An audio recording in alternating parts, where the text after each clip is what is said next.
Osez aller au bout de vos rêves.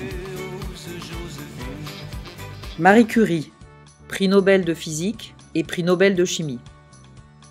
Claudie Aigneret, astronaute. Simone Veil, femme politique. Marguerite Yourcenar, première femme à l'Académie française. Barbe Nicole Clicquot, chef d'entreprise. Agnès B, art et mode. Les raisons pour lesquelles les femmes n'osent pas aller au bout de leurs rêves. Les femmes manquent de modèles féminins. Les femmes manquent de mentors dans le monde du travail. Les femmes sous-estiment elles-mêmes leur potentiel. Les freins sont en effet de deux natures, interne, externe. Si on regarde du côté des jeunes filles, les jeunes filles aujourd'hui, en général, elles ont des parcours scolaires dans lesquels elles sont plus brillantes, plus engagées que les garçons.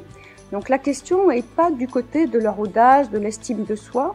La question est plutôt du côté aujourd'hui des modèles qu'elles s'approprient ou des modèles dans lesquels elles se glissent et qui sont des modèles qui limitent les possibilités de parcours dans le supérieur.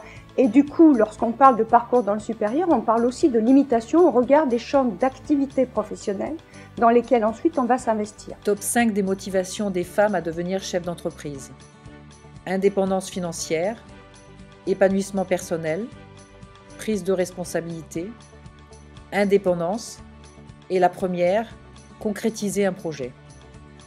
Le deuxième type, je dirais, de limites, qui sont cette fois-ci externes, c'est du côté des entreprises. Et j'ai envie de dire aux entreprises, faites confiance aux femmes. Les obstacles, c'est fait pour être contournés. Il faut que les femmes se battent pour être présidentes et non pas avoir des rôles en vice quelque chose. Annie Courtade. J'ai d'autant plus de plaisir d'évoquer, je dirais, le recrutement féminin dans une entreprise que mon entreprise qui a 350 salariés est composée de 70% de personnel féminin.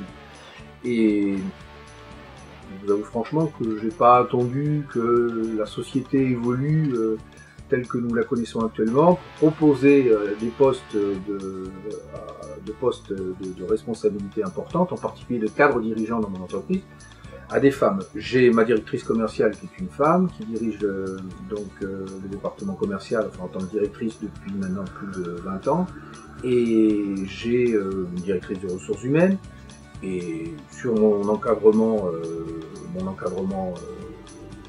et agent de maîtrise, j'ai un peu moins de la moitié d'effectifs féminins aussi. Donc, mais les choses ne se sont pas faites par envie délibérée d'établir un quota dans mon entreprise, mais tout simplement parce qu'à un moment donné, j'ai eu l'occasion et l'opportunité de proposer des postes à responsabilité à des gens que je considérais être compétents pour occuper les postes. C'est-à-dire qu'en l'occurrence, c'était des femmes. Joséphine, osez, Joséphine.